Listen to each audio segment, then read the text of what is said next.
Introducing a new podcast. Karen Hunter is awesome.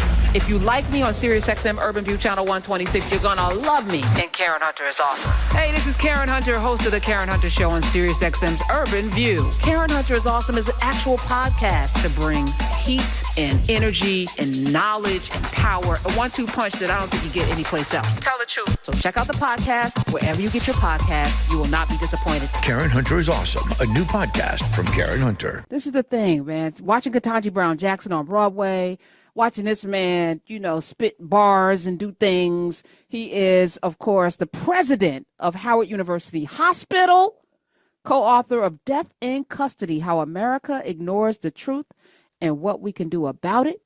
Let me welcome the great Dr. Roger Mitchell is back. Hi. Karen Hunter, it's so good to see you. I felt bad because it's taken me so long. I've 90 days yesterday in this role, and I'm just getting to Karen Hunter. I feel like I should have been here a little bit earlier, but this is the right time. I really haven't opened my mouth at all. I've been having my head down, so it's good to see you. First of all, this is a big job. And so congratulations. And what people, this is not PR. It's not just you actually have to manage a whole medical, this is a responsibility. And I think we're in this period of time where people feel like, and I'm struggling right now, let me just say, to try to do everything. You can't do everything. Do the thing that you were put here to do well.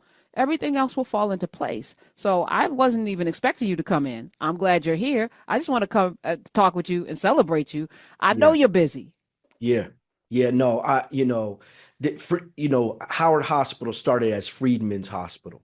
A lot of people don't know the history of this hospital. Started in 1862, providing care to freed and enslaved slaves here in Washington, D.C. And the legacy that it has when Howard University College of Medicine was started soon after it. We've been educating Black and brown, minoritized, and women physicians since that time, and haven't strayed in our pursuit to provide health care to the disenfranchised and the disinherited. So this is an honor of a lifetime to be able to sit in this seat and try to run an organization that's so critical to the fabric of America. Well deserved. I remember I was just talking with Smith the first time you were in studio. I think it was like 8 years ago. Yeah. Because I remember we were in that little raggedy, funky, tiny studio in a great location. That's right. Way before COVID. And you said something then and I remember it because you said, if I were going to medical school right now, if I wanted to go to medical school right now, I probably would not have been accepted. And I thought about and I know some people in my life who wanted to go to medical school, and one was an English major, and they got 4.0 GPA, asked, can you handle the math, the chemistry? And it was like my GPA in those went back to get all of the sciences, to have a panel of people question whether or not they could handle the workload. I was like, we're doomed, because we need doctors who are culturally responsible and responsive. And the system, though. And when you said that, I was like, oh, I don't know what the future is going to look like. So you sitting in that seat, I think, both at the hospital and then at the medical school before, super important. Yeah. And this whole debate on, EDI and education and diversity, it's clear in the literature that when your physician looks like you and shares your common culture and experience, the treatment and the outcomes of that patient are better, right? Bar none, right? It is clear. It makes sense in a country like ours that people that are Black want to serve Black people, right? And that makes sense in the type of culture we have. And that shouldn't be demonized. That should be, truly applauded and saying, you know what? let's have the best health outcomes across the nation, and let's have the physician group, the nursing group, the allied health, all of those that rotate here in my hospital. Let's have them reflect the culture that is of the patient, so we can have the best patient outcomes. And to suggest that it's diluted if you do that, right? Like, I didn't have to pass the same test everybody else had to pass to become a physician. Like, I didn't have to pass all the boards that I had to pass, just like everybody else had to pass. It was the same board. There was no different questions. So once you become a physician, then you've done everything that everybody else has done. So, and if you can't do what everybody else has done, no matter what your race, gender, creed, religion, sexual orientation, you won't get that far. You will be excluded based upon your inability to move the work forward. So anybody that's gotten to the MD and beyond, they've proven themselves already. Yes, yes. Howard University Hospital, how does it speak to the medical school? What's the relationship? Is there symbiosis? I want to be sciencey today. Is there a I like symbiosis. yeah, yeah. Yeah, that Is there a togetherness, relationship? right? They're Yes. mutually relying on one another is symbiosis, right? So absolutely, 100%. We exist in whole and in part, to provide a training ground for medical students at Howard University College of Medicine. We are the place where those short coats come to take care of patients, to learn how to take care of patients. We also have a series of residency programs, right? So when you leave medical school, you have to go into what we call training, and that's in a residency. And so we have, a group of residency programs: surgery, OBGYN, pathology, medicine. We have a fellowship in cardiology. And all of these educational programs train these medical students to become attending physicians, to go on and practice. So we provide an education continuum along with our faculty practice plan, which is the ambulatory side of our house, which 28 clinics, every specialty that you can name, we have here at Howard University Hospital. Okay, so I know you know this about me. I watch a lot of television. Grey's Anatomy, I'm all caught up, and we know Debbie Allen is the head of the hospital there, black woman, head of Grey's Anatomy, Yeah, yeah, yeah. and I just binge watched all 10 seasons of Chicago Med, That's where crazy. Essie Pather Murkison is the head of the hospital. She's running the hospital. She's not the money, but she's running the hospital. So I'm thinking about you Yeah. as the Essie Pather Murkison of Howard University Hospital. Have you watched either of these shows, and You how know, accurate? I watched Grey's Anatomy early, and then I haven't watched it a lot. I like the akin to Debbie Allen because she's a Howard woman. That's So, right. shout out to all the Howard people, no matter where you are in the world, we're killing it. Um, and yeah, I mean, this is a big deal. I mean, we're a $300 million organization. Wow. We have thousands and thousands of patients. We have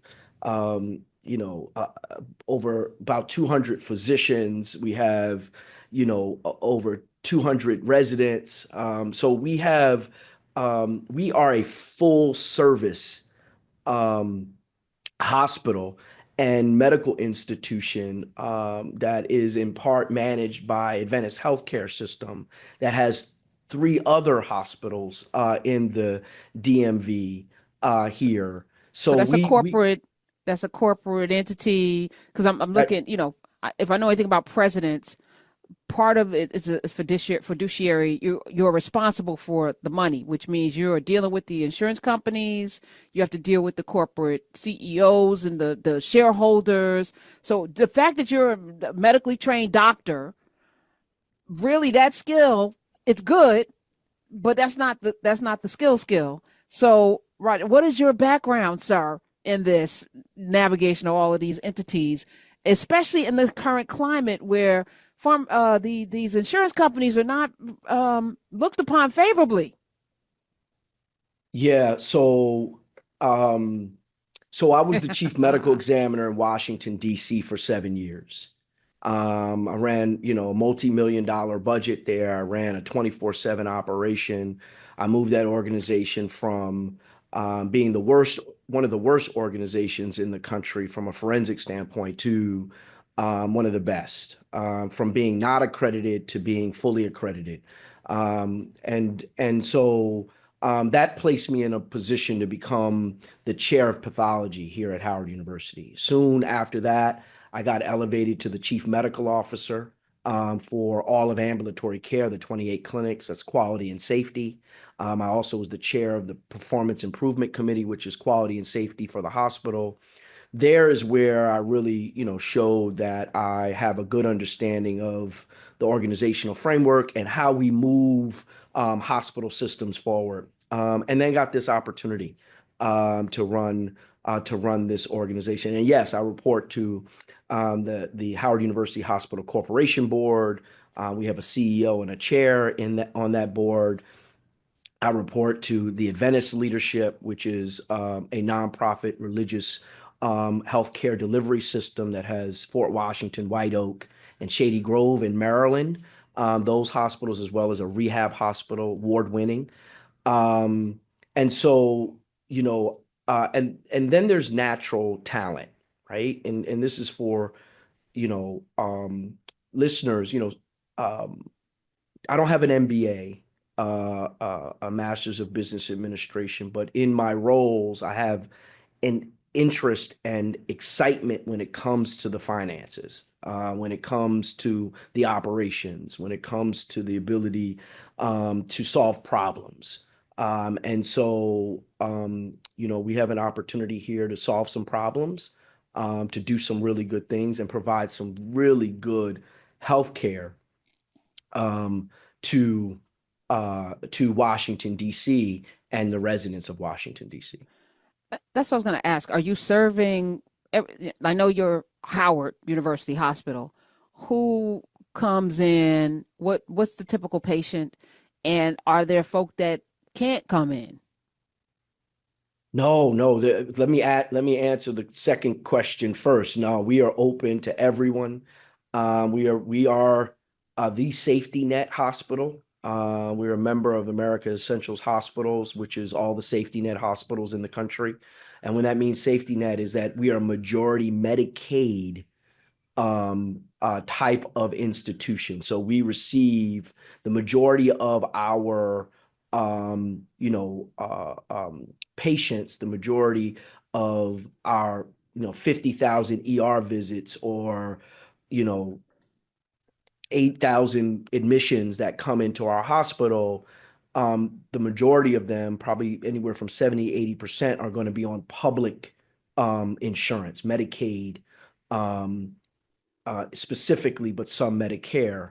We do have some private insured patients, but we welcome everyone. And so our typical patient, it really depends upon what it is. I mean, at the end of the day, we have some of the best orthopedic surgeons in the country. Just hired a phenomenal orthopedic surgeon who's doing anterior hip replacements, and you're in and out, one night stay, and you're What? home. Okay. We have a robotics urologist who is doing phenomenal work, Dr. Leslie Dean, and helping men deal with their prostate cancer. We have Robin Williams, who's doing breast cancer. We have uh, uh, Kelly Bolden, who's doing plastic reconstructions for those women that are undergoing breast surgery.